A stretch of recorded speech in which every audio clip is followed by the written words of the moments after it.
In this video, I'm gonna share with you how to photograph in difficult situations. So I am right now in France. I am close to Geneva and in the Haute-Savoie, which is the region close by Switzerland, the border of Switzerland. And I'm not sure if you can see behind me, but the sky starts to color and the situation seems to be, at least the conditions seem to be quite nice. And at the bottom of the valley where I am now, because I'm a little bit higher up, there is a nice cloud and fog which is kind of rolling around the valley. So I'm gonna go up there because I still have to walk about like 15-20 minutes to get there, and hopefully we'll manage to have the perfect conditions. But I know that where I'm going, the conditions are also a little bit difficult because there are not so many angles to photograph, and I will have to use different lenses, different techniques, and make sure I put everything together to make good photographs. And that's what I want to share with you today. So let's get going and hope you enjoy this video.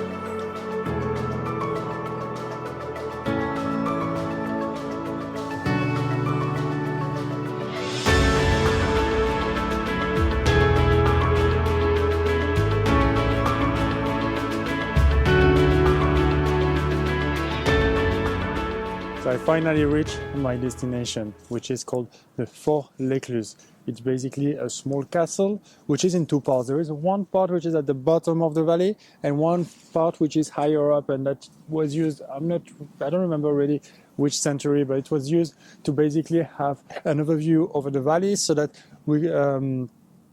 the French could see, I think it was the Italians and probably on the Swiss side as well, people coming, army coming in case of attack.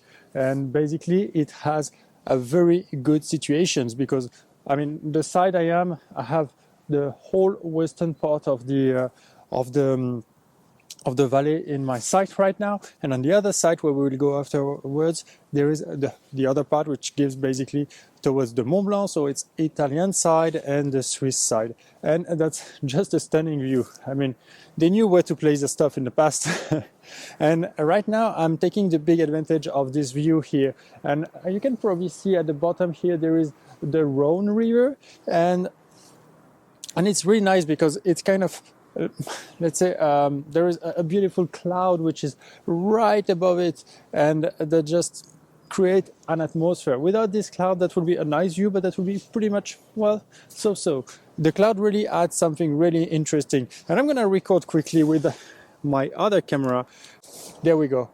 Basically, I'm using my XF55 to 200 millimeters, which is my telephoto lens, and it's equivalent to 70 to 300 millimeters, I guess, on full frame.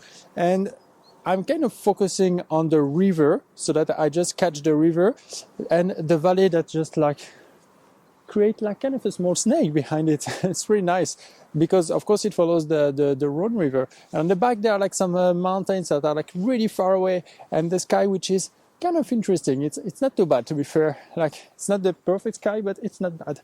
And this creates kind of a nice scene. It's kind of something like you wonder a little bit when you look at it, where like you're not so sure what is happening in the scene, and I'm not so sure of what to look at the first place, in the first sight. The only sad thing is that I have like very little space to take this picture. I'm even like on a part which is, I guess, normally forbidden because there are like fences all around. And basically there is like a small road that passes, and I just can't get rid of it. And I'm gonna take a shot now because if you can see it, there is fog that just appears over the road, and that would actually just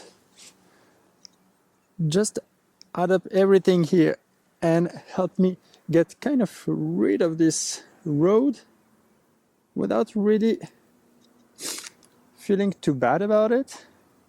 I'm not really feeling bad about my pictures, but still. So just very quick, and there are like other clouds coming. So I'm gonna take some few more shots here and keep this composition, maybe try something in landscape orientation, because now I'm shooting in a portrait orientation, and let's see what it provides me. And we will meet on the other side, because over there are like quite a bit of a view to see, and I keep fingers crossed that it's gonna be beautiful.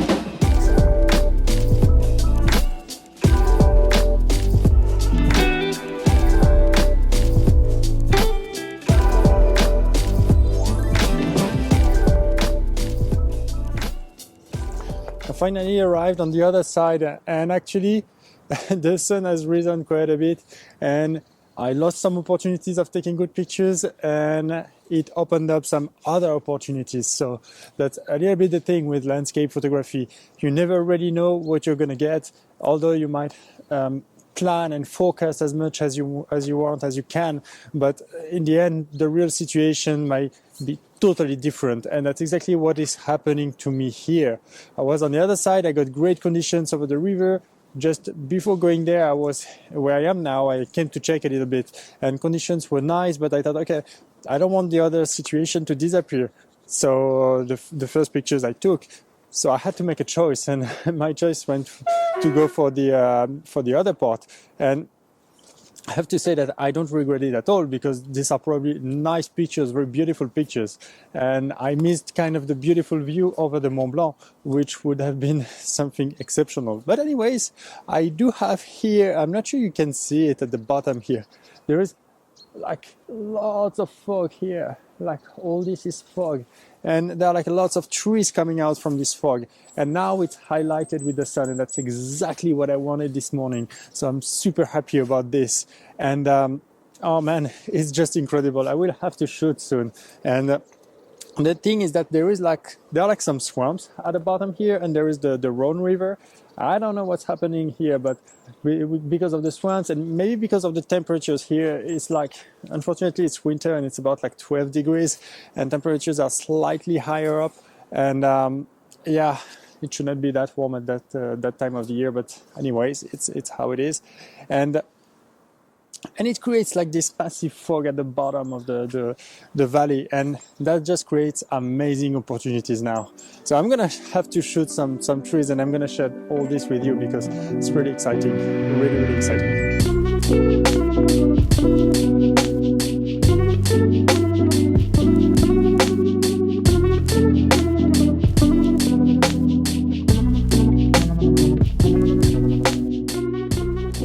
Just being amazing this morning, and the light comes up and comes down because there are like few clouds, so it kind of appears and disappears, which creates like really great change of light around the area. And I mean, I'm just like looking around, and I have like my eyes and my brain going like in a hurry, in a flurry, let's say, because the whole scenery is just fantastic. So actually, when you're shooting in this kind of situation, so you can see here that there's like this big mass here of fog, which is right at the bottom. And what's interesting is, of course, you want to take like maybe a bit wider pictures to just remember the scene, to have a nicer view over the whole valley or over the whole scenery that you have. In this case, this is this valley. But what's really important in this case is to really look on the edges of the fog, because that's where the interesting part comes. You will have some few trees, some maybe railways, maybe a road, maybe whatever that can be a nice subject to have in the frame. And in this case, for me, these are mostly trees. Like I do have trees on the side which are like covered with a nice fog.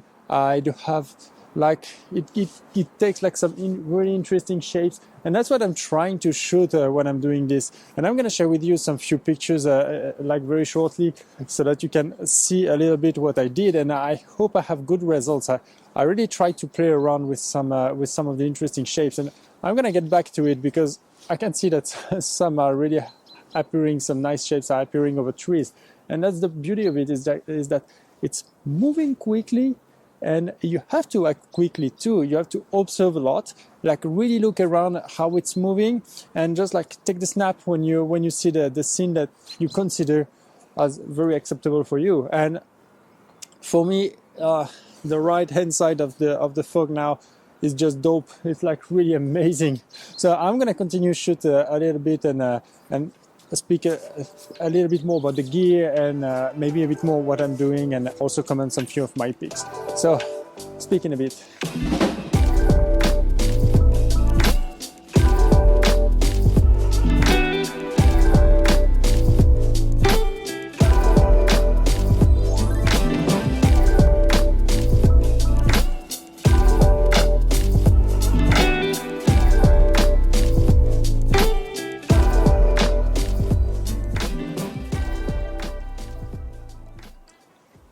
So the scene is once again really great.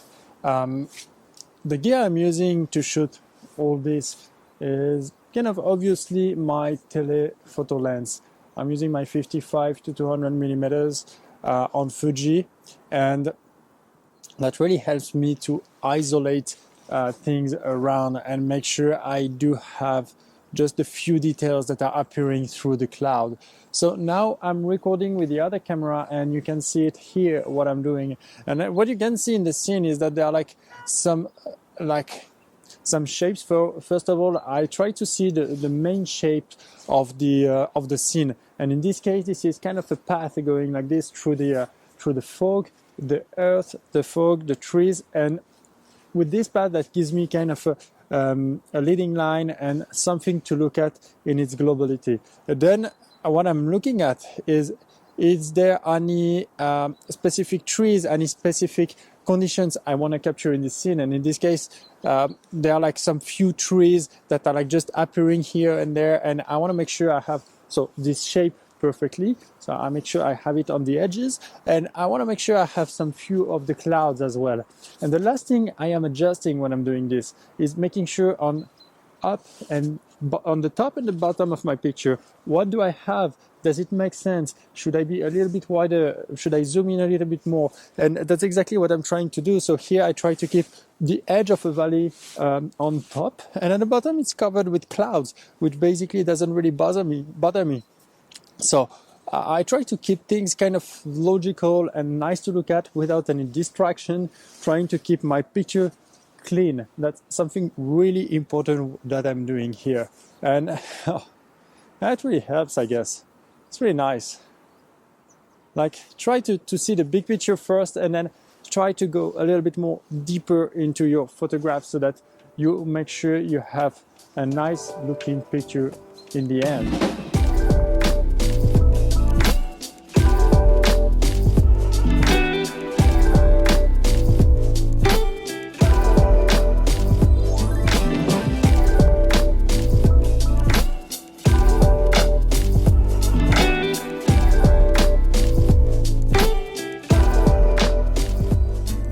Guys, I just wanted to announce that I just released a Dolomites workshop in fall 2024. So it's going to be at the right season to be able to see all the pine trees in yellow colors and be able to enjoy any of the amazing sceneries that this mountain chain has to offer. So we're going to visit Alpidis, all the churches you can imagine, Paso Diao, other lakes, maybe do some hikes here and there if the group is capable, and it's going to be a great experience. So that's 7 days, 6 nights in the heart of the Dolomites. So I put a link in the description below so that you can check pictures and see exactly what it's all about, and feel free to reach out to me in case you have any questions.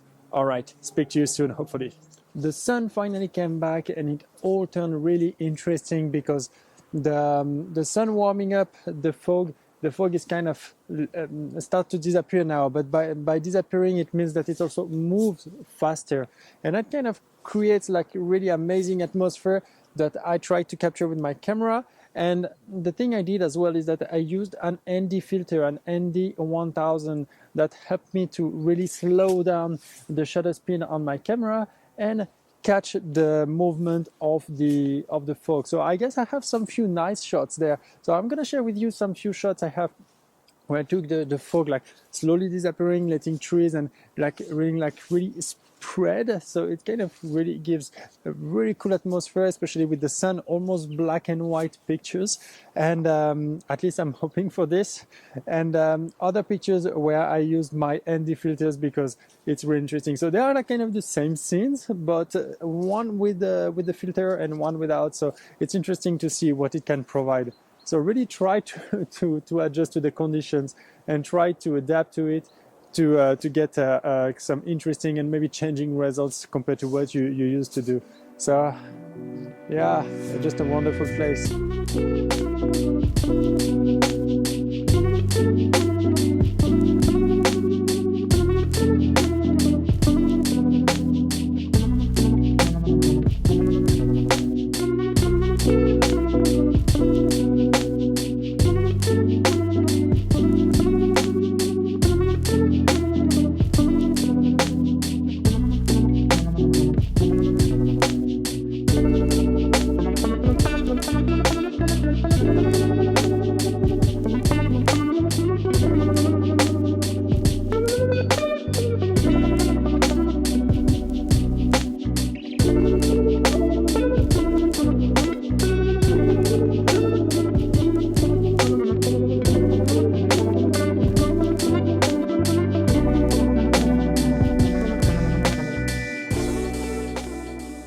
guess that's pretty much it for this morning. I had great conditions. That was a little bit unexpected.